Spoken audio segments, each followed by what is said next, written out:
seguinte, vamos para as informações? Vamos lá. Arrascaeta, De La Cruz e Pedro. Vou começar com a dupla uruguaia, a dupla que foi a ausência no clássico contra o Fluminense. Muita gente questionando, falando que são jogadores de vidro, que isso não existe, começo de ano. Gente, vai acontecer e, inclusive, não, esses dois jogadores eles não vão ser ausências no jogo contra o Botafogo nessa quarta-feira, mas outros jogadores considerados titulares serão ausências. Isso aí está certo.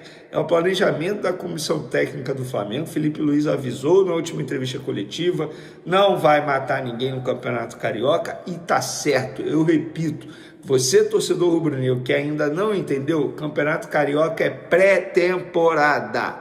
Isso quer dizer que, para que forçar os jogadores em todos os jogos, nesse início de calendário, nesse início de campeonato, porque o que vale, na verdade não é nem o que vale, né? Vamos lá, o Flamengo vai passar para a próxima fase e aí vai ser campeão, campeão, e premiação, que é bom, nada. Mas, diante disso, vamos aos fatos. Arrascaeta e De La Cruz treinaram ontem, segunda-feira, normalmente com os demais jogadores, e o técnico Felipe Luiz indicou que esses dois voltam contra o Botafogo nessa quarta-feira. Porém, outros jogadores serão preservados. Vou dar um exemplo. O Felipe Luiz, inclusive, ele, entre aspas, completou o treino de ontem com 10 jogadores da categoria de base. 10.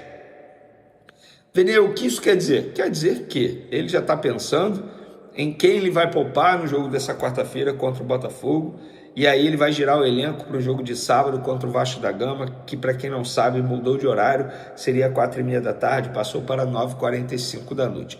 Então esses dois jogadores estão de volta. Vocês que reclamaram, pois vão poder ver os dois uruguaios em campo. Óbvio que com a Arrascaeta e De La Cruz no meio de campo, tende a ser uma partida melhor do Flamengo. Estamos falando de dois jogadores de altíssimo nível. Mas acho que nem se os dois estivessem em campo contra o Fluminense, a partida seria melhor. Mas fica aí a informação para vocês, que eu considero muito boa para quem vai ao Maracanã, acompanhar esse Flamengo e Botafogo, jogo 9h30 da noite no Maracanã, repito. Vamos agora para o próximo assunto, que é sobre Pedro. O Pedro, gente, apurando ontem, conversando ontem com pessoas do Flamengo, aí dei uma sondada sobre o Pedro. Está muito bem na recuperação.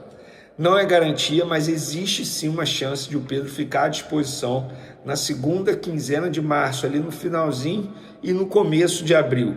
Então, de fato, ele está indo muito bem, não será surpresa se isso acontecer. Lembrando que a ideia é justamente essa, que ele esteja à disposição no início do Campeonato Brasileiro. O Campeonato Brasileiro vai ser antecipado esse ano por conta do calendário enxuto do futebol brasileiro, Super Mundial. Durante o Super Mundial, o calendário do futebol brasileiro vai parar para disputar o Super Mundial. Então, pessoal, fica aí a informação sobre Pedro, para quem anda me perguntando. Ontem, conversando com pessoas do Flamengo, e me relataram que a recuperação está indo muito bem e que existe sim a chance de Pedro ficar à disposição na segunda quinzena de março, ali no fim do mês, e no comecinho de abril.